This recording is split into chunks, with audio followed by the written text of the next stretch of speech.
Welcome to the 8th video in our TARANIS series. In the previous videos we've talked about setting up the firmware, then we did a little bit about basic model setup, then more advanced model setup where we set up a model to run a multicopter, then we looked at doing things like OpenTX companion, which is the GUI interface on the PC, and playing with curves. Then we did a little bit with dual rates and expo. Then we added some custom sounds and set it up so that we could have alarms. And then last video that we had before this one was talking about more sophisticated mixing, where we set up our little mini friend here, our little mini flying wing. This video is all about telemetry. So as you can see here, we're displaying the telemetry from our 8XR receiver, and we can see the complete battery voltage, we can see our RSSI number, we can also see the lowest cell in the pack, which at the moment is 3.79 volts, and we at the bottom can also see the receiver voltage as well as 5.17 volts. We can have loads of different stuff on this display, things like timers, altitude, GPS location, all kinds of great stuff, and we can change the way we want it shown on the display, either as this really nice bar graph, which is great if you just want to glance down as you're flying, or as a large set of numbers. So in this video we're going to talk about a couple of things. First of all, we're going to talk about the principles behind telemetry, what it is and how it works, because for some of you, you may be coming from radio or radio systems that don't have any telemetry installed. So we'll talk about that, talk about what you have to do to get it working, and then we'll cover the telemetry setups on two of the most common receivers that are being used with the radio. First one we'll use is our little friend, the D4R2. That has a small telemetry port on the side, and that is one that we're going to set up in another video, and we're going to dedicate a video to configuring that with something like a NAS-A32 for telemetry. This on the side actually has some ports that you use to read off key information. I really like this receiver. Actually, these are one of my favorites. I tend to be putting these on all things at the moment using the CPPM output. The other receiver that we're going to talk about today and the differences is the 8XR that we have here running on the bench, and also the LiPo checker. As you can see here, there's actually a little OLED display in the side of this that's showing me the battery voltage, which is 11.38 volts, which is what is showing here on the display, and it's also showing me the individual cell voltages of the 3 cells in the pack, and I'm being shown on my radio the lowest cell voltage. But this system is using something a little bit different. It's using the SmartPort system. So I have a little 3-pin servo cable connecting the battery checking to the 8XR for telemetry. And the SmartPort is a great system, but it is different than the D4R2. So we'll talk about those two things. We'll do a little bit of a setup, show you how to configure it in the radio, and then also show you how to change things like the display and also set up audible alarms using the sound stuff that we did in the last video. So the first thing we'll do is we'll talk about these two receivers in a little bit more detail so that you're clear about what the telemetry is on each of them. So to help me explain this, I'm going to use 3 or 4 slides. So here's the first slide. What we have is a radio on our left-hand side and a receiver on the right. Very traditional setup. The radio is sending the information to the receiver, and it contains all the information about the channel values that you've selected on the radio by the various switches, sliders, and sticks.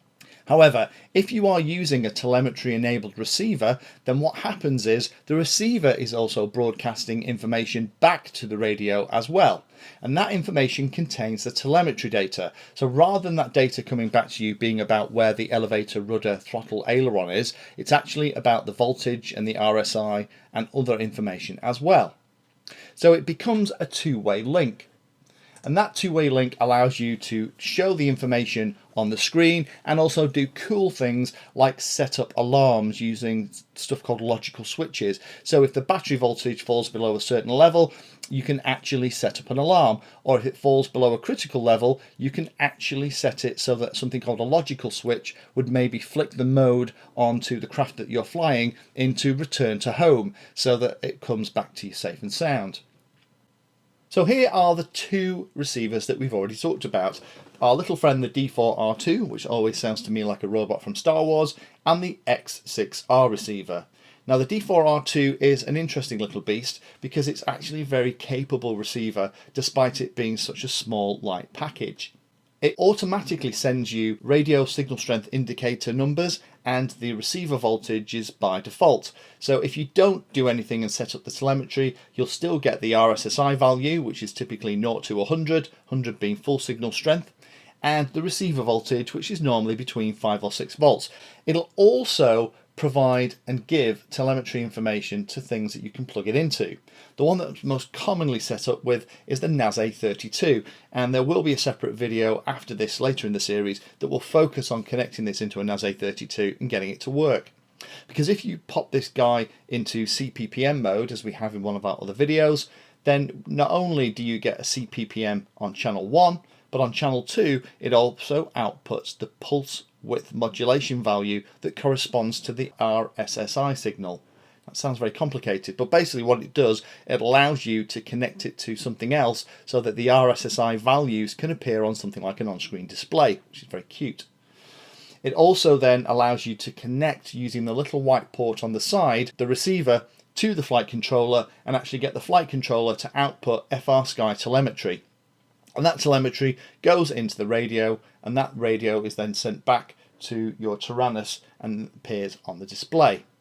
So a really cute little box, but it actually requires a little bit of work to get it set up. Not too difficult once you've seen it done, but there are additional steps. If you are installing a D4R2 into a machine that doesn't have a flight controller, it isn't a complete disaster, because as well as RSSI and receiver voltages, you can use little resistor bridges to get information into the Taranis radio about things like main battery voltage. So here we have an FrSky battery voltage sensor. It's a very small picture, but it gives you an idea, and that battery voltage sensor plugs onto the main battery voltage and then drops that voltage down to something that the D4R2 can understand, and then you can send it back to the radio and the radio will interpret that data and give you your main battery voltage. So with a little bit of work you can use the analog telemetry implementation on the D4R2 to do some really cool stuff. The 86R is a different animal though. The 86R is using the newer SmartPort technology from FrSky. So whereas the D4R2 is all resistor bridges, dividing, voltages, pulse width modulation and all that jazz, the X6R is kind of the new generation, where SmartPort, you can think of it like a computer network, and each of the elements in the SmartPort system is like its own little computer. So you have RSSI and receiver voltages by default, exactly the same as the D4R2. So you set your X6R up and you'll immediately see on the main screen the receiver voltages, and if you look into your telemetry you'll be able to see RSSI as well. But there are loads of different SmartPort sensors that are available. If you Google FrSky SmartPort sensors, you will find loads of them. There are a couple of examples here on the screen. So you can connect it to SmartPort GPS, SmartPort variometer, SmartPort battery, SmartPort altitude sensor, and a SmartPort temperature sensor. And each of those connects with just a 3-pin servo cable that provides the power to run the device and also a data line to send the information back digitally. And you can daisy chain these. There are SmartPort hubs and you connect them all together, and each of these devices talk together and collaboratively send their information up to the radio. So with a SmartPort system, you don't have to have a flight controller. If you want to see the GPS location, you can just buy yourself the GPS SmartPort sensor and then connect it to the 86R receiver using the 3-pin cable, and you're good. So now we've had a look at that, I think it's about time that we actually saw how this was set up, and I'm going to use the 86R SmartPort setup here because that's the one that's most interesting to show. And if you want to see the D4R2 being set up in more detail, we'll do that as a separate video because it'll probably be 20-25 minutes in its own right. So let's go back to the bench and we'll look at our friend the 86R and how that's configured and what information that is sending back. So here we have our 8XR, And you'll notice here on the left hand side we have the SmartPort, and I've just installed a little servo cable into here so we can plug the battery monitor in quite easily. And then on the other side we also have our 8 channels, and then underneath we have an S-bus connector and an output for the RSSI, just like we can get out of the smaller D4R2 if we wanted to connect that out as well. So that allows us to connect it to things like on-screen displays. But for now, we're going to focus on the SmartPort. So if we did nothing else to this receiver, we would be getting our RSSI information and also the voltage that the X8R can see over the UBEC cable between the 5 and 6 volts. Now, as well as that, we also have this cute little thing called a LiPo voltage sensor. Again, it's got the SmartPort logo on it, and we have 2 outputs on the side that connect again exactly as the receiver, a negative, a positive, and a SmartPort signal. And on the other side we have all the connectors that plug into a battery, and you can see hopefully on the screen that we have the ground and then the different connectors. So this plugs straight into the balance port. Now this is one of those bits of technology that I think is pretty amazing. So if I plug this into the balance port, make sure you get the polarity right, on this beautiful little display, hang on, let me make the connection again, you just have to make sure you connect them all at the same time, otherwise sometimes it initializes wrong. There we go. We can see it's a 3S battery, 11.38 volts in total, and we can see the 3 cell voltages, 3.79, 3.79, and the third one is 3.8 volts. Now that I think is cute on its own, never mind anything else, but it's a nice visual indicator to have on the craft to be able to see at a glance exactly where your battery's at. Now to connect that up to the SmartPort is really straightforward. All we have to do is we have our cable that comes out the X8R, and we have to then just plug that into one of the SmartPort connections on the side of the LiPo voltage sensor. And again, you have to observe polarity, so make sure the negative is in the right place, the positive is in the middle, and the signal is connecting to the white wire. You can plug it into either of these, because again you can daisy chain these so that you can have multiple sensors, and if we plug that into the battery then we're good. So now if I power up the receiver, and we're going to install a simple little battery eliminator circuit, and we'll just power the receiver on. And now if I plug, you can see the LiPo voltage sensor's LED is flashing to say that it's talking. If we now plug that into the battery, we now have the telemetry setup working. So if I switch on the radio, we'll see the LED go green, and now we have that connection. So to access the telemetry information when you're on the radio, it's pretty straightforward. When you're in this main screen, you press and hold the page button, and that takes you straight away into the telemetry information. And at the bottom here we have an RSSI indicator that's saying at the moment it's about 82. At the top in the black bar it's saying that 7.1 volts inside the radio, and we can see because we have our little LiPo voltage checker plugged into the 8XR, we can see that we have 3 cells with 3.79, 3.79 and 3.8 volts respectively. So that's all great, and that information is coming down already. We don't have to set anything up, but we can modify what appears. Now to change the way that telemetry works on the radio, we're going to exit out of here, and then what we do is go into the menu and into page and into the places where we'd normally do all the model setup that we've done so far. Now it's right at the end of the list, so the fastest way to get there is press and hold page twice, once, twice, and that takes us to 12 of 12, which is where the telemetry information is. And here at the top, these are the 4 analog channels that you'll find in receivers. So the first one, A1, as we've talked about, is actually being used to measure the internal voltage that's being supplied by the system. So at the moment it's about 5.28 volts. If we actually checked it and found that that was wrong, then we change the range number to make that read the right voltage, but I'm happy with that for now. If we scroll down, you'll find that that's available for A2, A3 and A4, and that means for the different telemetry receivers, if they are analog styles, then you can just go in here and set them up. Then we have the settings for the RSSI channel, which are where the low alarm and critical alarm sound. By default it's set to 45 and 42 in this version of the firmware. Then we have some user data. This is for where you're using some of the smart sensors to actually read things around the speed that the rotors are moving. So it needs to know how many rotors, where the voltage source is, blah blah blah. Variometer, which is basically vertical speed.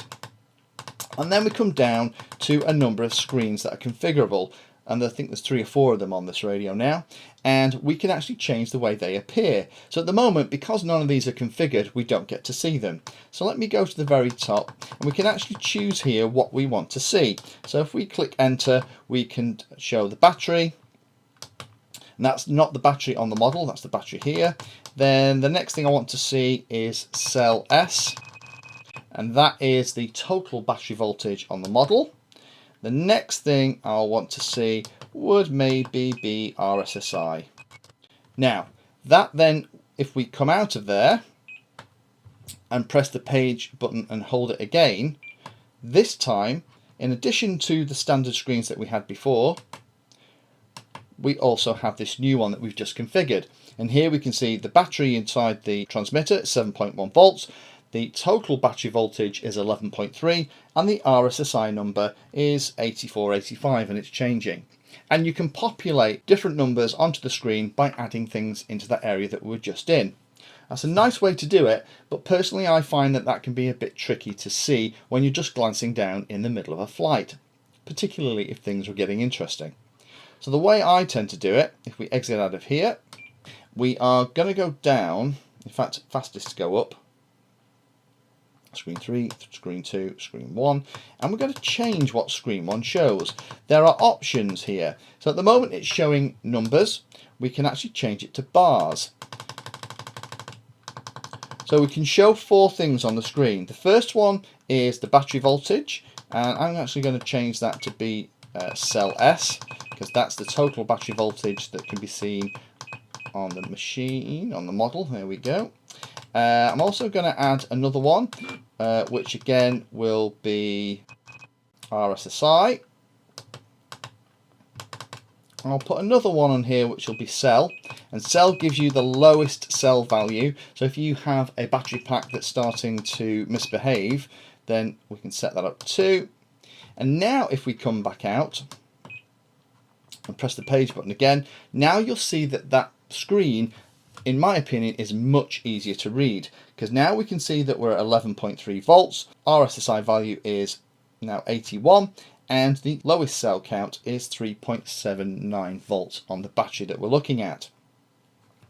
So this is a really nice way to set it up, and if we wanted, we could set up 3 of these screens, maybe one like this, which is a summary screen for when we're flying, and maybe by pressing the page button again, we'd actually get a second screen that would have all the numbers on, that would give us all the information in a more detailed view so that we can find out what's going on. Last couple of things then we're going to talk about here is how you actually set up an alarm using something called a logical switch, and then we'll have a look at how we can save telemetry information onto the SD card so that we can look at it later. So the first thing we'll do is set up a logical alarm. So we need to go into the menus, and this time we're going to go down until we find logical switches, and we're going to assign a logical switch. Now a logical switch is a switch that operates in the same way as all the other switches on the radio, but it's one that's turned on or off when a certain condition is met, and you can set it. So for example, what we could do is set up a logical switch so that when the battery voltage falls below 10.6 volts on the model, that a switch is activated, and then we can assign that switch to play a particular sound file, or to even do something like initiate a return to home on the model. So we're going to set up a logical switch, we're going to set the function up, and the function, and again for those of you that hated maths at school, sorry about this, but we're going to say when A is less than X. Value 1 is we're going to set this to be cells, which is the overall battery voltage that we've just looked at on the model. You have to go right at the end. There we go. And we're going to say cells is less than, we'll put this up to about 10.5. Okay, so now logical switch 1 will activate when the value is less than 10.5. So that's our alarm switch. So if we exit out of there, then what we could do is go into the special functions menu like we did in our previous video. And what I'll do is I'll actually put a link to the sound video in the description here, because if you haven't seen that one already, I go through a full description of how you set up, configure and load sounds onto the model. So what we'll do is we'll go down into special functions, and now we can say special function 1. There's all the normal switches that we have, which are the physical switches. If we go right the way through those, there's logical switch 1. And we can say when logical switch 1 is activated, what I want you to do is actually play a track. And again, we can set the track to be the one that says battery low. So that's how you would set an alarm. Okay, last thing we'll talk about then is how you actually record the telemetry information onto the radio. So the first thing we've got to do here is to actually assign a switch so that when that switch is in a particular position, the radio starts to write the telemetry data onto the SD card at a predefined interval. So let's set that up first, and then we'll jump onto the netbook and show you what those log files look like in OpenTX Companion. So the first thing we'll do is we'll just go into menu, hit the page button for the model, the special functions. Now this is where we've just been setting up our play track, and I've actually set that now. So it now says battery critical when we go below 10.5 volts. And the other thing we're going to do here is assign a switch so that it starts the recording. So again, we'll go across, we will set a switch. Now the switch can be anything. I would suggest that it is the alternative position of a switch that you're using for throttle hold. That makes a lot of sense. So when it's in throttle hold, you are not recording SD data. When you come out of throttle hold and activate the throttle, then not only is the throttle live, but you're also saving your telemetry data down to the SD card too. But for this demo, what we'll do is we'll actually just pick any switch. I'll flick the momentary switch at the back, and then what we do is we choose what we want it to do. And what you do is out of this, you choose out of all the different values, near the end is SD logs. Once you've selected SD logs, you go across and then we select the interval that we want the radio to save the data. Obviously, the shorter the interval, the larger the file will become, but you can have it 0.1, 0.2, 0.3, 0.4, every half a second, etc. I'm going to put it at 0.2, and we'll hit enter. Now, what we'll do is come out of this.